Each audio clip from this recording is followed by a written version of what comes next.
Movie की starting बहुत ही cute होती है। मौसम काफी अच्छा होता है और हम एक चूहे को एक घर में जाते हुए देखते हैं। उसका नाम रेमी होता है। उसकी काफी बड़ी फैमिली थी। ये मुल्क पेरिस दिखाया गया है, यहाँ पर तरह तरह के खाने बनते हैं। अब जो खाना बच जाता, इन चूहों की फैमिली उनमें से अपना खाना ढूंढ कर खाती, लेकिन रेमी उन सबसे कहता कि तुम लोग जंक में से अपना खाना ढूंढ कर मत खाया करो। रेमी हर चीज को सूंघ कर खाता और जो चीज उसे फ्रेश और ठीक लगती वो सिर्फ उसे ही खाता। और दूसरी तरफ उसे ये भी इशू था कि मैं किसी का छोड़ा हुआ खाना क्यों खा रहा हूँ, तो वो हमेशा से अपना खाना बनाना चाहता था। उसको एक शेफ भी बहुत पसंद था जिसका नाम गुस्तो था। वो पेरिस का सबसे फेमस और बड़ा शेफ था। रेमी उनका शो देखने के लिए एक बूढ़ी औरत के घर जाया करता था, लेकिन आज के दिन उस बूढ़ी औरत को फील हो ही जाता है कि मेरे घर में कोई चूहा है। वो बूढ़ी औरत अपनी गन उठाती है और उस पर शूट करने लगती है, लेकिन शूट करते करते वो अपनी छत पर भी शूट कर देती है और छत के ऊपर रहती थी रेमी की पूरी फैमिली। अब छत गिरने की वजह से हजारों चूहे नीचे गिर जाते हैं। वो बूढ़ी औरत डर कर उन्हें और शूट करने लगती है और चूहे भागते भागते बाहर आ जाते हैं। तेज बारिश होने लगी थी और रेमी इस वजह से पीछे रह जाता है क्योंकि वो अपनी फैमिली में छोटा होता है। अब रेमी की फैमिली डरकर तेजी से भाग रही होती है और सिवरेज में चली जाती है। कोई लकड़ी के टुकड़े पर होता है, कोई पत्ते पर होता है, तो कोई किसी और चीज पर। ये लोग रेमी को भी आवाज दे रहे होते हैं, लेकिन रेमी काफी पीछे था। वो उस घर से निकलते निकलते उस शेफ की बुक भी उठा लाया था और उसी पर ही उन तक पहुंचने की कोशिश करता है, लेकिन नहीं पहुंच पाता। इसकी फैमिली अब इससे काफी दूर जा चुकी थी क्योंकि बारिश हो रही थी और पानी का फ्लो बहुत ज्यादा था जो कि उनको खुद ही दूर ले गया। अब रेमी एक दो दिन तक उसी सिवरेज में रहता है, उसी बुक के साथ, लेकिन उसे अपनी फैमिली का कोई निशान नहीं मिलता। वो काफी उदास होता है और बुक खोल के पढ़ने लगता है। तभी उसके सामने उसके आइडियल शेफ गुस्तो आ जाते हैं। वो उसे कहते हैं कि तुम उदास क्यों हो रहे हो, अभी तुम्हारी बहुत लाइफ पड़ी है और ये दुनिया बहुत बड़ी है। तुम क्या जहाँ पैदा हुए सारी जिंदगी वहीं रहोगे? तुम अपना स्टेप आगे बढ़ाओ और निकल जाओ उस दुनिया में जो तुम्हें अट्रैक्ट करती है, जिसको तुम पाना चाहते हो, और जल्द ही तुम पालोगे। रेमी काफी एक्साइटेड था।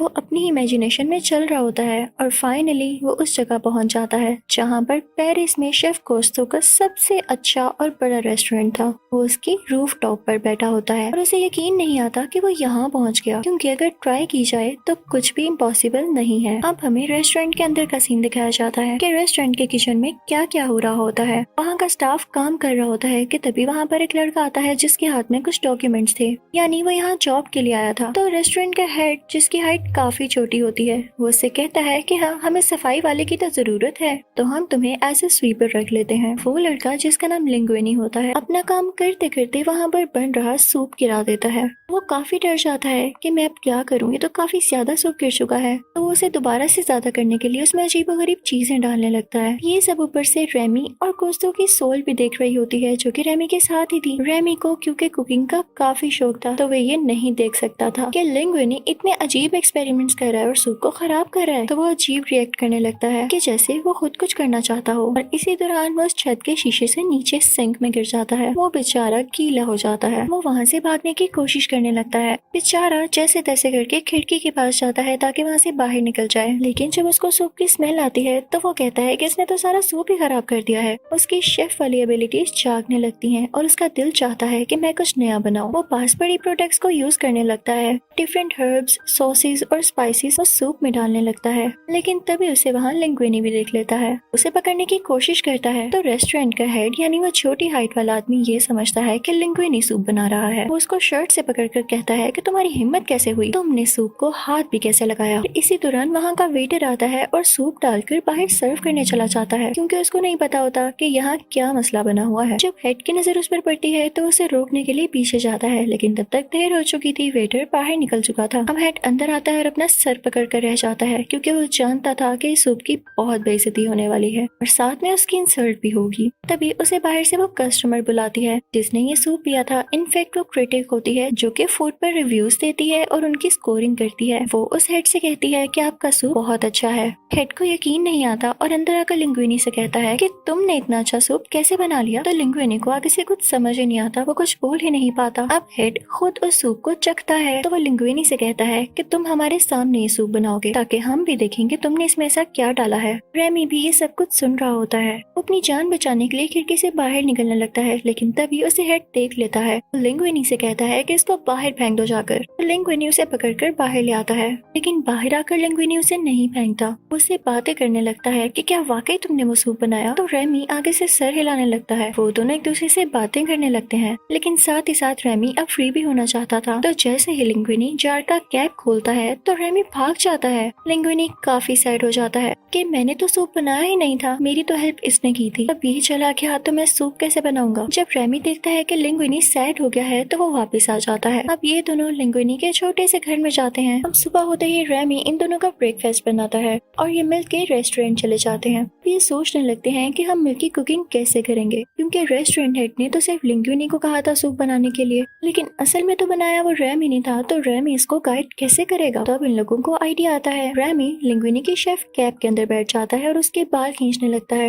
यानी जैसे हम जॉयस्टिक से खेलते हैं। और रेमी भी लिंगुइनी के बाल पुल करने लगता है, उसे बताने के लिए कि ये स्टेप कैसे करना है और कैसे ये चीज उठानी है और कौन सी उठानी है। ये लोग घर जाकर उसकी अच्छे से प्रैक्टिस करते हैं। इन दोनों के एक्शंस एक दूसरे के साथ काफी मैच हो चुके थे। अब अगला दिन आता है और लिंगुइनी रेस्टोरेंट में वो सूप बना देता है, बिल्कुल वैसे ही जैसे रेमी ने इसे बताया। रेमी ने इसे बनवाया। अब रेस्टोरेंट का हेड कहता है कि तुमने अच्छा सूप बनाया, तुम्हें स्वीपर से हटाकर मैं तुम्हें जूनियर शेफ की ड्यूटी देता। लेकिन लिंगुइनी को और चीजें सिखाने के लिए और उस पर चेक रखने के लिए वो हेड एक फीमेल शेफ को कहता है और अब वो उसे और चीजें बताने लगती है। वो साथ में उसे गुस्तों का फेवरेट डायलॉग भी बताती है, यानी कि उनका एक स्लोगन भी था कि एनीवन कैन कुक, कि हर कोई पका सकता है। तो इसलिए तुम्हारा पास जैसा भी था, तुम चाहे स्वीपर थे लेकिन तुम भी पका सकते हो। उसी दौरान हम रेस्टोरेंट के हेड को देखते हैं जो कि वो डॉक्यूमेंट्स पढ़ रहा होता है जो कि लिंगुइनी उसके पास लाया था जॉब एप्लीकेशन के टाइम। उसको पता चलता है कि लिंगुइनी कोई और नहीं बल्कि गुस्तों का बेटा है। वो कहता है कि मैं इस बात पर यकीन नहीं कर सकता।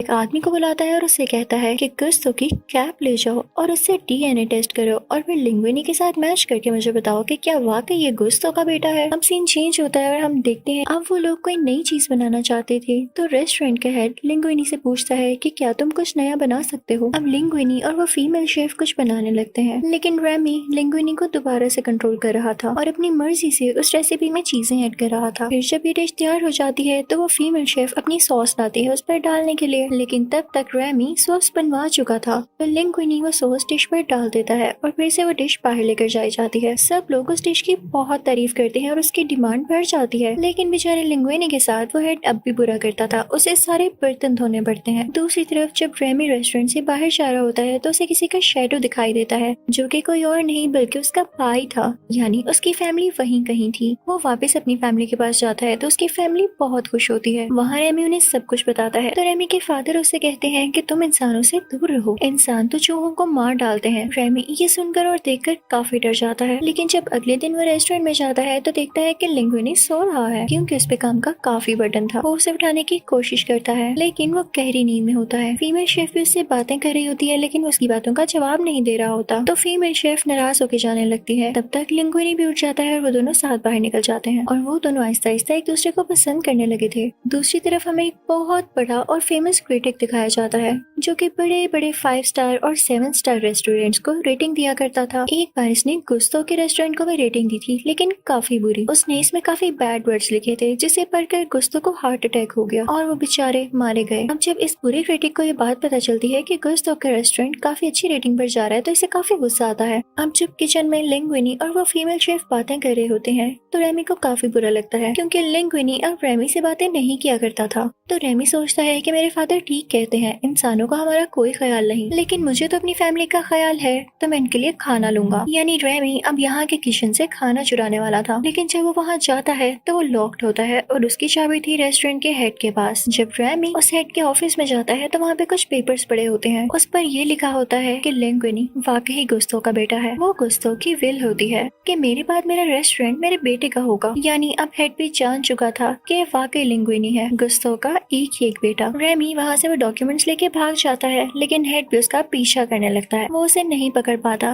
तो रेमी ये डॉक्यूमेंट्स उन दोनों को दे देता है। अब तो जैसे लिंगुइनी के दिन बदल गए थे क्योंकि सारा रेस्टोरेंट उसके नाम था और इसके बाद रेस्टोरेंट से उस धोखेबाज हेड को निकाल दिया जाता है। अब लिंगुइनी की सब काफी तारीफ करते थे। उसका रेस्टोरेंट और भी ज्यादा चलने लगता है क्योंकि उनको पता चल चुका था कि गुस्तो का बेटा है और जरूर इसके हाथ में भी काफी टेस्ट होगा। कि तभी उसके रेस्टोरेंट में वो बुरा क्रिटिक आता है और उससे कहता है कि नेक्स्ट वीक मैं दोबारा आऊंगा और तुम्हारे खाने को रेटिंग दूंगा। लेकिन इस दौरान लिंगुइनी और रेमी में लड़ाई हो जाती है। लिंगुइनी रेमी से कहता है कि ठीक है, मैंने बहुत कुछ सीख लिया, अब मुझे तुम्हारी जरूरत नहीं। वो रेमी को उस रेस्टोरेंट से बाहर निकाल देता है। रेमी को काफी दुख होता है और वो कहता है कि मैंने हमेशा इसके साथ अच्छा किया, लेकिन ये फिर भी ऐसे कर रहा है। वो गुस्से में अपनी सारी फैमिली को वहाँ के किचन में ले आता है और खाना चुराने लगता है। लेकिन जब लिंगुइनी इनको देखता है तो वो रेमी को पकड़ के कैद कर लेता है, उसे एक केज में डाल देता है। लेकिन जल्दी वो दिन आ चुका था जब उस क्रिटिक ने इनके रेस्टोरेंट में आना था। अब वो इनसे कहता है कि मुझे कोई स्पेशल डिश चाहिए जो पहले न कभी बनी हो। अब लिंगुइनी काफी डर जाता है क्योंकि उसे कुछ नया बनाना नहीं आता था।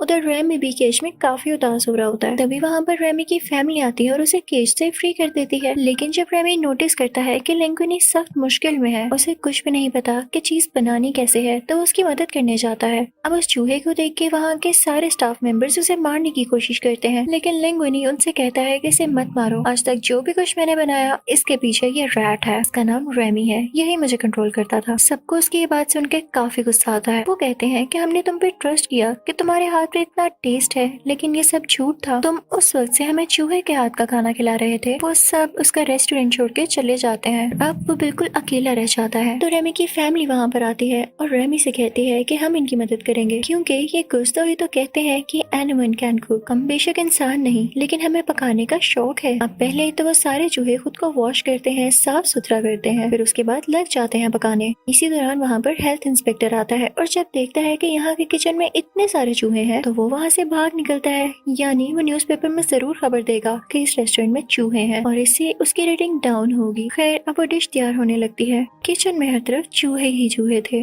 और दूसरी तरफ लिंगुइनी बाहर से ऑर्डर्स ले रहा था और उन लोगों को सर्व कर रहा था। अब वो टाइम आ जाता है जब उस क्रिटिक के लिए वो डिश तैयार हो जाती है। अब वो डिश उस क्रिटिक को सर्व की जाती है। जैसे ही वो उसकी पहली बाइट लेता है तो अपनी आंखें बंद कर लेता है। उसने आज तक इतनी डिलीशियस डिश कहीं नहीं खाई थी, सिवाय उस टाइम के जब उसकी मदर उसके लिए ये बनाया करती थी, क्योंकि वो बचपन में एक विलेज में रहा करता था जहाँ उसकी मदर वेजिटेबल से उसके लिए ये बनाती थी। तब तक वहाँ पर फीमेल शेफ भी पहुंच चुकी थी जिसने थोड़ी बहुत लिंगुइनी की हेल्प भी करवाई थी। अब वो क्रिटिक कहता है कि मैंने जो भी किया गलत था, लेकिन आज जो मैंने डिश खाई है वो मैं बता नहीं सकता कि मुझे कितनी अच्छी लगी। वो कहता है कि मुझे अपना शेफ तो दिखाओ। अब जब सब लोग चले जाते हैं तो लिंगुइनी और वो फीमेल शेफ उस चूहे यानी रेमी को लाते हैं। वो क्रिटिक को बताते हैं कि ये है हमारा शेफ। तो क्रिटिक उसे देख के काफी हैरान होता है, लेकिन वो कहता है कि मुझे खाने का वाकई बहुत मजा आया। अब नेक्स्ट डे न्यूज़पेपर में हम देखते हैं कि उस क्रिटिक ने काफी अच्छा रिव्यू दिया है और साथ में ये भी लिखा है कि इस रेस्टोरेंट का शेफ एक चूहा है। दूसरी तरफ उस हेल्थ इंस्पेक्टर ने भी इस रेस्टोरेंट को सील कर दिया था यहाँ चूहे होने की वजह से। और जब क्रिटिक ने भी ये लिख दिया कि यहाँ का शेफ चूहा है तो लिंगुइनी को भी वो रेस्टोरेंट बंद करना पड़ा, क्योंकि जाहिर है लोग तो चूहों पर ट्रस्ट नहीं करते। लेकिन उसके बाद लिंगुइनी अपना एक और रेस्टोरेंट खोलता है जिसमें शेफ कोई और नहीं बल्कि रेमी ही था। उसके साथ वो फीमेल शेफ भी थी और वो क्रिटिक ऑफनली वहाँ पर खाना खाने आया करता था। सब काफी खुश थे। इसी के साथ ये मूवी हैप्पीली एंड हो जाती है। इस मूवी से हमें ये भी लेसन मिलता है कि हमारी लाइफ में जो भी होता है हमारी बेटरमेंट के लिए होता है और हम उससे बहुत कुछ सीखते हैं और ग्रो करते हैं। Thank you for watching.